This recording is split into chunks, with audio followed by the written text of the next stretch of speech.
Hi, I'm Wendy Yi. Welcome to the Dice Tower, and today I'm going to be reviewing Mythical Dice. Now, this is also known as Mino Dice in the Korean production, and this was brought over by Yellow Dice Games.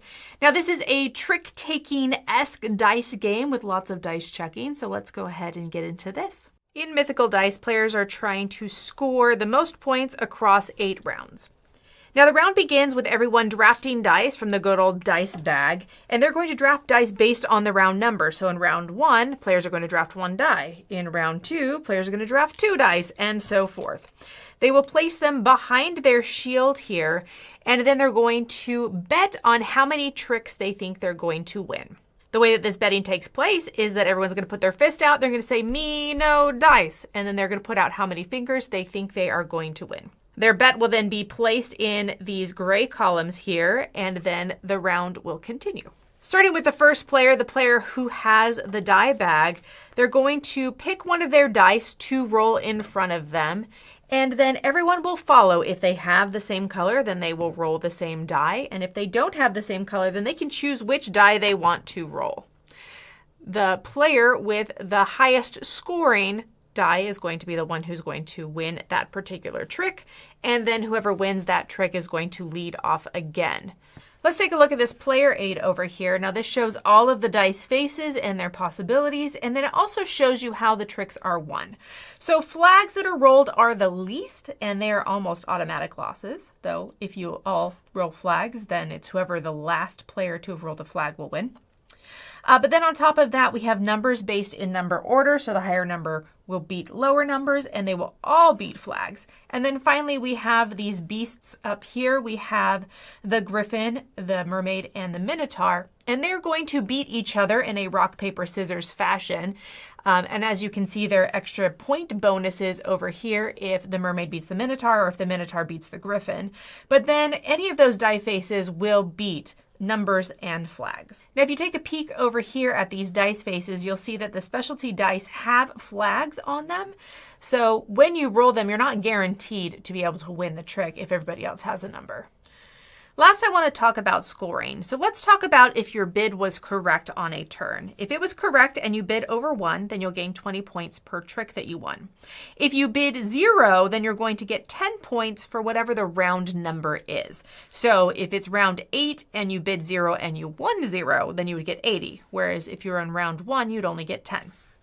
Now for an incorrect bid, it happens similarly, only you only lose 10 points for every bid that you are off if you bid over 1. So if, let's say I bid 2 and I only won 1 trick, then I would get negative 10 points for the round. Now the 0 bid is much more high risk, high reward in the sense that you lose 10 points for every round that we're on. So if we are on round 1, you'd lose 10 points if you didn't get your 0 bid. Whereas if you are round 8, then you could lose 80 points if you didn't succeed at the 0 bid. Finally, there's those bonus points that I pointed out earlier if the mermaid beats the minotaur or the griffin and so forth. So like I said before, players are going to play across the 8 rounds. You're going to roll all the dice, each round following suit if possible, and then the player with the most points wins.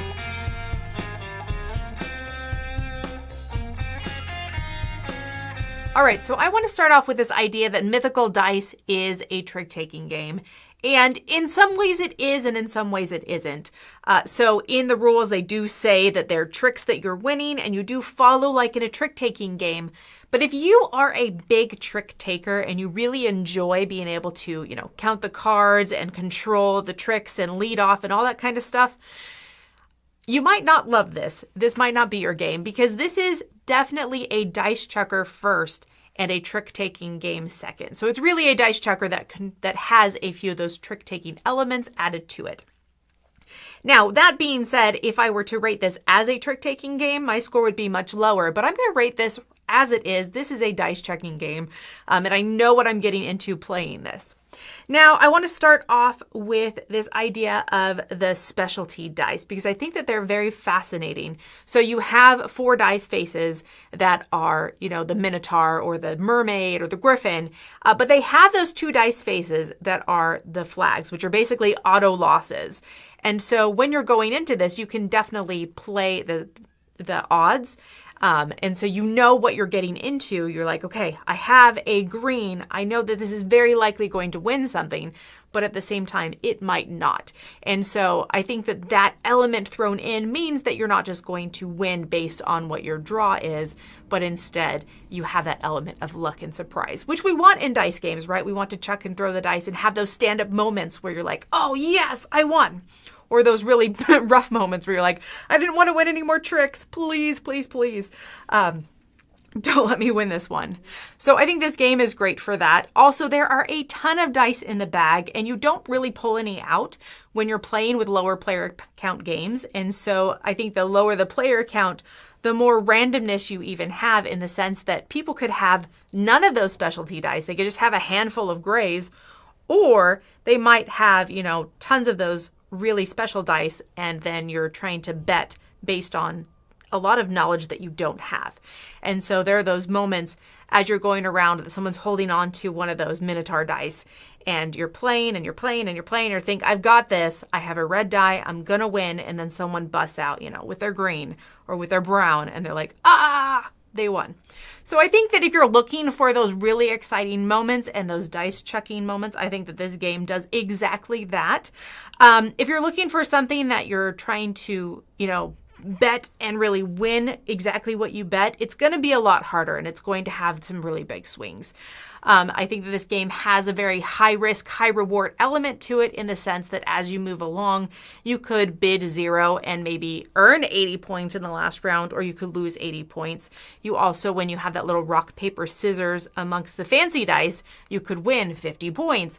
Or you could not. So with all of that said, I think the negative for me really is the betting. I feel like the betting, you have very little to go off of other than, hey, I have this many dice of this color.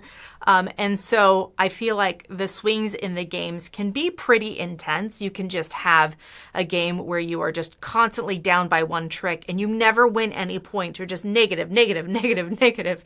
And there's just no coming back from that. At least that's how it feels, where someone else could be spot on every time and they win 20 points, 30 points, 40 points. And that just feels, I guess they're never winning 30 because it's multiples of 20. So they could win 20 points, 40 points, 60 points. And that just doesn't feel good. I think that there's those moments where you're like, oh, I'm just so negative. So for me, I'm going to come at this with a 6. I like that they, you know, reached out and they did a little bit different, where they threw in the dice chucking and the trick taking together. I think that that's a cool thing to do.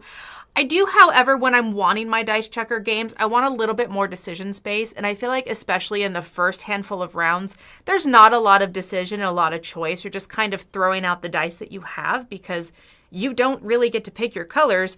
You follow if you can, and if you can't, then you just roll one of your other dice. And so I think I want a little bit more of that decision, and then I also want to be able to have a little bit more control. I am a little bit of a control freak when it comes to rolling dice, which I know you have to give up. But in a more push your luck style dice chucking game, I feel like I can control that a little bit more. I can make that choice of whether I'm going to win or lose, or if I want to keep going. Whereas I feel like in this, I don't ever have that choice of, do I want to keep going? I'm literally just bidding at the beginning, and as soon as I get more information, I'm just making it happen. And so I do wish there was a little more of that. Anyway, so my score today that I'm coming up with is going to be a 6. So this is something that I would play with someone. If they said, hey, Wendy, do you want to come play Mythical Dice? I'd be like, sure, I'll come play this. But I'm never going to reach out for it on my own. I do think that if you are a big fan of just those chaotic moments, this could be a lot higher for you. So if that sounds interesting, I think that you should probably check it out. All right, thanks for joining me today. I'm Wendy Yi. This was Mythical Dice, and have fun rolling all of them chunky, chunky dice. Hey everybody, thanks for watching another video from the Dice Tower. Hey, you want to learn more about us, communicate with us? We have a Facebook group, we have a Discord channel, lots of different ways to get involved with the Dice Tower. You can find that in our Linktree link below. So just click that, it will take you, and you can communicate with us on Facebook, join our Facebook groups. There's lots of cool things that you can find and become part of the Dice Tower. Thanks so much for watching. I'm Tom Vassell.